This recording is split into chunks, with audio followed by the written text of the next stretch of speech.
राधे राधे दोस्तों माना जाता है कि भगवान विष्णु जब चारों धाम पर बसे अपने धामों की यात्रा पर जाते हैं तो हिमालय की ऊंची चोटियों पर बने अपने धाम बद्रीनाथ में स्नान करते हैं।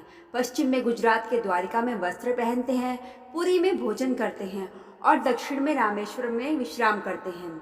द्वापर के बाद भगवान कृष्ण पुरी में निवास करने लगे और बन गए जग के नाथ अर्थात जगन्नाथ। पुरी का जगन्नाथ धाम चारों धामों में से एक है। यहाँ भगवान जगन्नाथ बड़े भाई बलभद्र और बहन सुभद्रा के साथ विराजते हैं। हिंदुओं के प्राचीन और पवित्र 7 नगरियों में पुरी उड़ीसा राज्य के समुद्री तट पर बसा है। जगन्नाथ मंदिर विष्णु के 8वें अवतार श्री कृष्ण को समर्पित है। भारत के पूर्व में बंगाल की खाड़ी के पूर्वी छोर पर बसी पवित्र नगरी पुरी उड़ीसा की राजधानी भुवनेश्वर से थोड़ी दूरी पर है। आज का उड़ीसा प्राचीन काल में उत्कल प्रदेश के नाम से जाना जाता था। यहाँ देश की समृद्ध बंदरगाहें थी, जहाँ जावा, सुमात्रा, इंडोनेशिया, थाईलैंड और अन्य कई देशों का इन्हीं बंदरगाह के रास्ते व्यापार होता था। पुराणों में इसे धरती का बैकुंठ कहा गया है। यह भगवान विष्णु के 4 धामों में से एक है। इसे श्री क्षेत्र, श्री पुरुषोत्तम क्षेत्र, शाक क्षेत्र, नीलांचल, नीलगिरी और श्री जगन्नाथपुरी भी कहते हैं। यहाँ लक्ष्मीपति विष्णु ने तरह तरह की लीलाएं की थी। ब्रह्म और स्कंद पुराण के अनुसार यहाँ भगवान विष्णु पुरुषोत्तम नील माधव के रूप में अवतरित हुए और सबर जनजाति के पास परम पूज्य देवता बन गए। सबर जनजाति के देवता होने के कारण यहाँ भगवान जगन्नाथ का रूप कबीलाई देवताओं की तरह है। पहले कबीले के लोग अपने देवताओं की मूर्तियों को काष्ठ यानी लकड़ी से बनाते थे। जगन्नाथ मंदिर में सबर जनजाति के पुजारियों के अलावा ब्राह्मण पुजारी भी हैं। जेठ पूर्णिमा से आषाढ़ पूर्णिमा तक सबर जाति के दैतापति जगन्नाथ जी की सारी रीतियां करते हैं। तो चलिए आइए अब शुरू करते हैं जगन्नाथ जी की कहानी, जगन्नाथ भगवान की कहानी। तो चलिए आइए सुनते हैं और वीडियो को पूरा अंत तक देखिए। राजा इंद्र युमन मालवा का राजा था, जिनके पिता का नाम भारत और माता सुमति थी। राजा इंद्रद्युम्न को सपने में जगन्नाथ के दर्शन हुए। इन ग्रंथों में राजा इंद्रद्युम्न और उनके यज्ञ के बारे में विस्तार से लिखा है। उन्होंने यहाँ कई विशाल यज्ञ किए और एक सरोवर बनाया।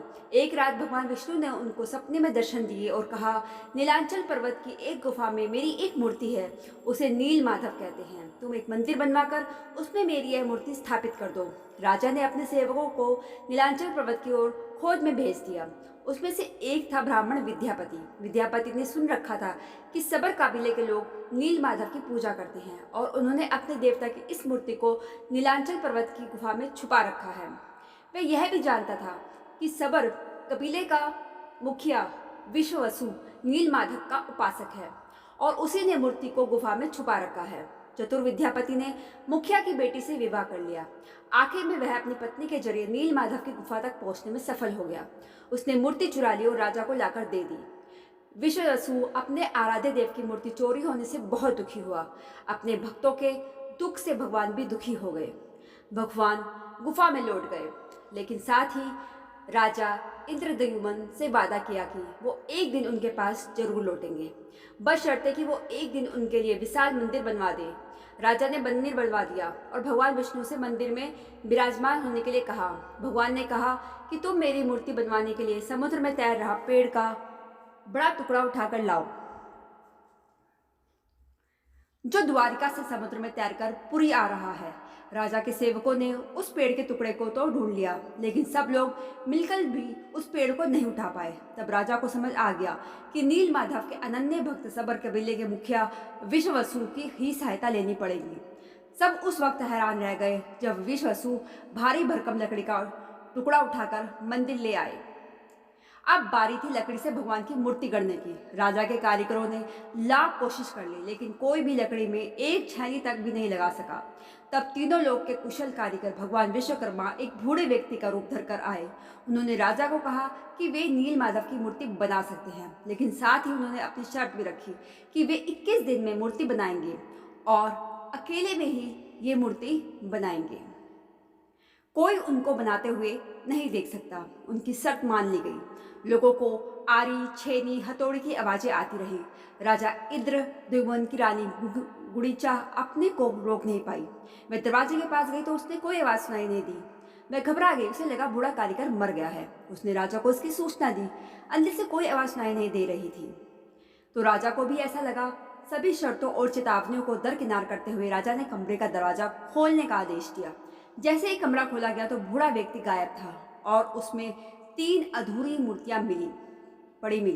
भगवान नील माधव और उनके भाई के छोटे छोटे हाथ बने थे, लेकिन उनकी टांगे नहीं, जबकि सुभद्रा के हाथ पांव बनाए नहीं गए थे।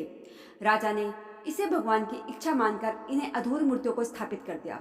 तब से लेकर आज तक तीनों भाई बहन इसी रूप में विद्यमान हैं। तो दोस्तों, कैसे लगी आपको जगन्नाथ की कहानी और इससे जुड़े तथ्य? अगर आपको अच्छी लगी हो तो प्लीज़ मेरे चैनल को लाइक, सब्सक्राइब और शेयर जरूर करें। और मेरे साथ बोलिए, जय जगन्नाथ भगवान की। राधे राधे।